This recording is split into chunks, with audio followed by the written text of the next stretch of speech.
Hello, people. This is Dear. This is Fire. This is New Motivate Story. The year was 1875, and the world was on the cusp of a transformation that would change how people understood themselves. The Age of Enlightenment had already shattered many old beliefs, paving the way for science to take a more prominent place in human understanding. The mysteries of the mind, however, had remained largely unexplored.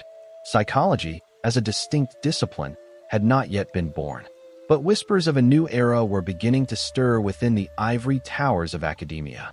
At the center of this shift stood William James, a philosopher and psychologist whose work would lay the foundation for modern psychological thought. James was born into a wealthy and intellectually gifted family, with his father being a prominent theologian. Though originally destined for a career in medicine, James found himself increasingly captivated by the complexities of the human mind. It was at Harvard University that he began to hone his ideas about the nature of human consciousness. James was acutely aware of the philosophical debates that had preceded him. For centuries, thinkers like René Descartes had grappled with the mind-body problem, trying to understand how the immaterial mind interacted with the physical body. Descartes' famous declaration, cogito, ergo sum, I think, therefore I am, suggested that the mind's existence was self-evident, yet he struggled to explain how the mind and body were connected. Psychology, as it was understood in the late 19th century, was largely a matter of philosophy and introspection, but James sought a more empirical approach. In 1875, James published his first major work, The Principles of Psychology. This groundbreaking text was an attempt to reconcile the philosophical musings of the past with a scientific approach to understanding the human mind. In it, James argued that consciousness was not a single, unified thing, but a constantly flowing stream, a series of fleeting thoughts and perceptions that constantly shifted and evolved. He described this stream of consciousness as a continuous flow that could not be divided or isolated into discrete elements. The idea that the mind was not a fixed, rigid structure, but rather an active and fluid force, opened the door for new ways of thinking about human behavior. James's belief in the adaptability of consciousness suggested that individuals could change, develop, and improve through their own efforts. This was an exciting prospect for the emerging field of psychology, which sought to explore the forces behind human behavior, especially the more elusive ones lying beneath the surface. Around the same time that James was formulating his ideas, Sigmund Freud, a young neurologist from Vienna, was beginning his own exploration of the mind, though his focus was markedly different. While James was concerned with the conscious aspects of the mind, Freud sought to uncover the hidden forces that lay beneath the surface, what he would later call the unconscious. Freud's theories would spark a revolution in psychology and forever alter how we view ourselves. Freud's early work was largely shaped by his experiences in the medical field. He had spent years working with patients suffering from neurological disorders, observing their symptoms and trying to understand their underlying causes.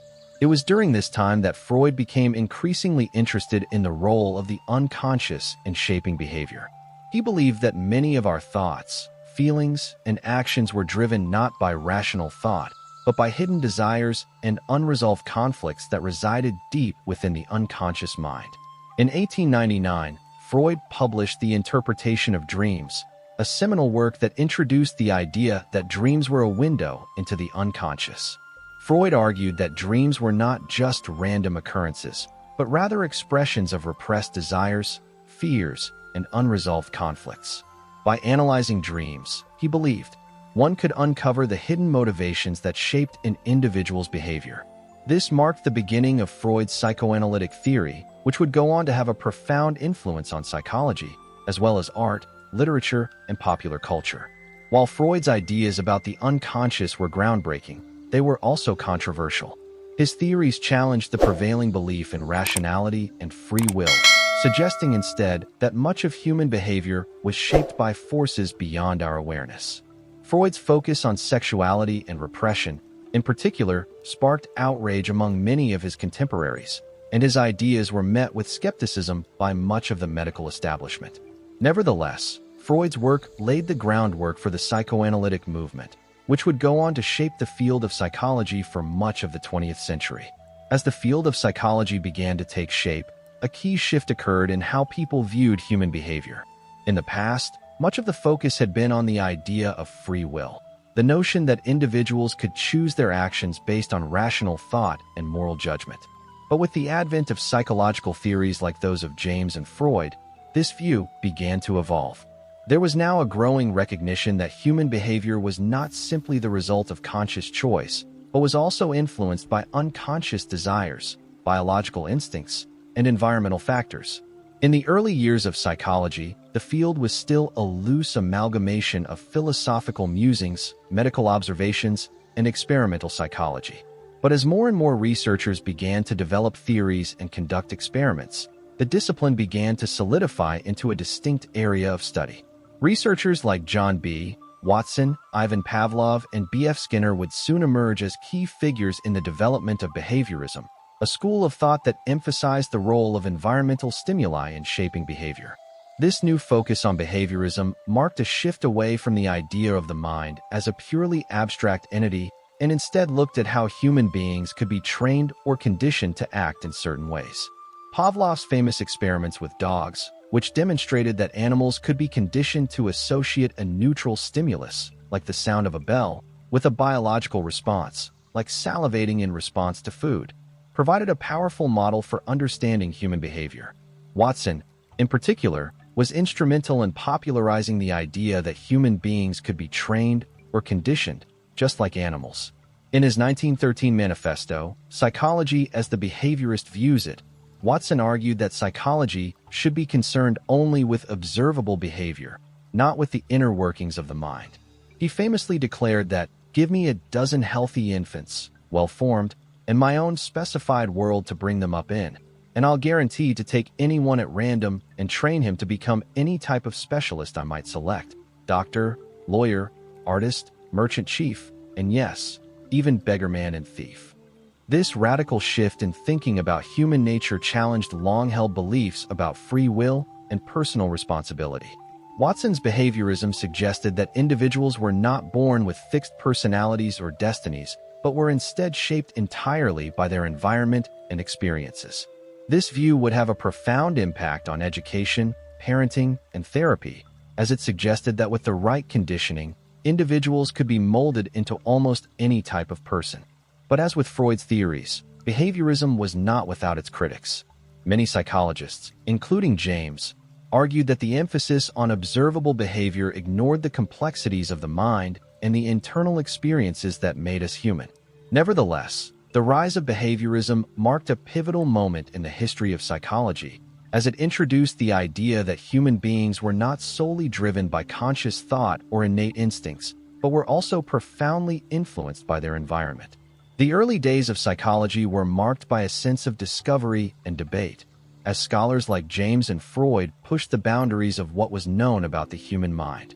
In the years that followed, these ideas would continue to evolve and intertwine, giving rise to new schools of thought and new methods of inquiry.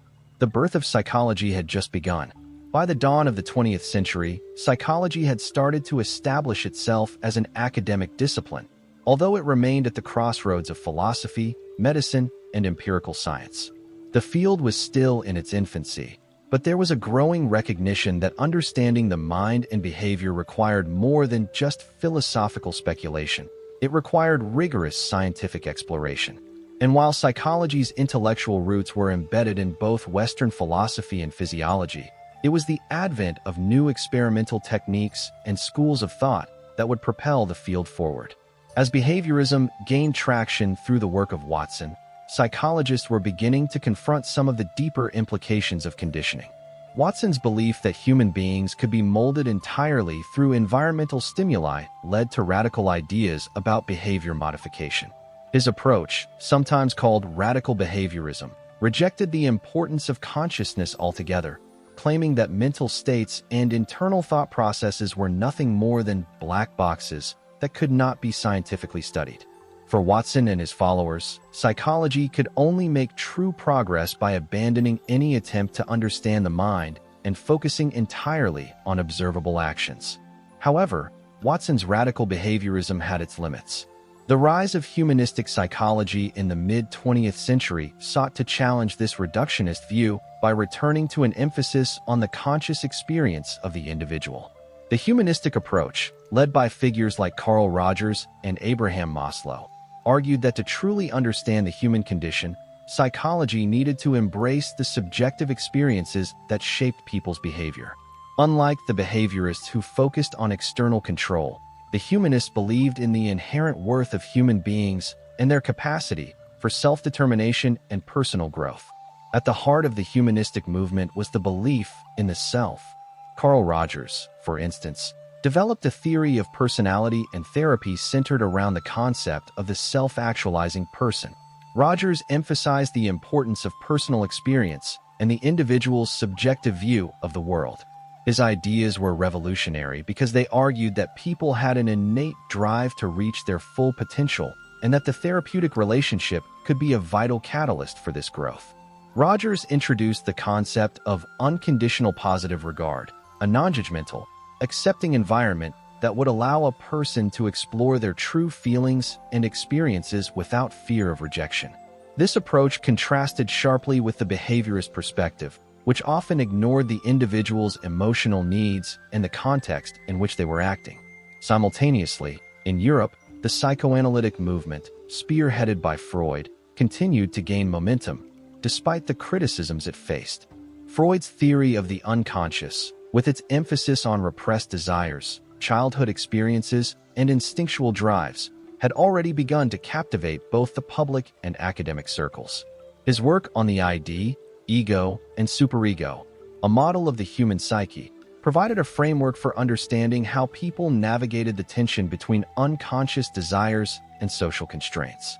While many psychologists in America were moving toward behaviorism, Freud's psychoanalysis found fertile ground in Europe, especially in Vienna. His ideas on the power of the unconscious mind suggested that we were not fully in control of our actions. His exploration of the human psyche led to the introduction of new therapeutic techniques, such as free association and dream analysis, both of which were designed to uncover hidden conflicts and desires. Freud's theories had a profound influence on the arts and literature, giving rise to a new era of psychological depth in writing and cinema. His influence extended far beyond the field of psychology, shaping cultural norms and artistic movements as artists and writers sought to explore the hidden recesses of the human experience. Yet Freud's psychoanalysis was not without its detractors. As his theories gained traction, so did critiques of his emphasis on sexuality and the unconscious. One of the most notable critics was the psychologist Carl Jung, a former disciple of Freud, who broke away from the psychoanalytic school to develop his own theory of the collective unconscious. Jung introduced the idea that the unconscious was not just a repository of repressed desires, but also a shared, universal part of the human experience, filled with archetypes that transcended individual experience. He also emphasized the process of individuation, the journey toward becoming a whole, integrated self. Despite these divisions, both Freud's psychoanalysis and Jung's analytical psychology contributed to the deepening of psychological thought. Where Freud looked inward, uncovering the hidden forces of repressed desires, Jung expanded the field by considering the universal structures that all human beings shared at a collective level. This dual approach to the unconscious became one of the central themes of 20th century psychology. At the same time, the scientific rigor that James and others had initiated was taking root in experimental psychology. Psychologists like John Dewey, an influential philosopher and educational reformer, pushed the idea that psychology should not be confined to laboratories and intellectual circles. Dewey argued that psychology needed to engage with the everyday life of individuals, especially in terms of education. He emphasized the importance of experience and learning through action, shaping the field of educational psychology. Dewey's work would later have an immense influence on how children were taught, pushing for more progressive, student-centered learning environments where experience, exploration, and the application of knowledge were key. By the 1920s, psychology had evolved from a speculative discipline to a well-defined academic field, with its own methods, subfields, and areas of study. The emergence of behaviorism, psychoanalysis, and humanistic psychology each contributed different perspectives on human behavior. And though these schools of thought seemed contradictory, they were united by a common desire to understand the forces that shaped human action, whether conscious, unconscious, or learned. The 20th century would continue to see the rise of new theories, schools, and paradigms, all expanding our understanding of what it meant to be human. With behaviorism's focus on conditioning, psychoanalysis's exploration of the unconscious, and humanistic psychology's emphasis on personal growth, the field was continuously evolving, driven by new discoveries and shifting perspectives. Each of these approaches had one key thing in common: the belief that human beings could be understood and shaped by the forces that influence their actions, whether through learned experiences, hidden desires, or the active pursuit of self-improvement. By the mid-1900s, psychology was well on its way to becoming a fully established science, with distinct methodologies, theories, and applications.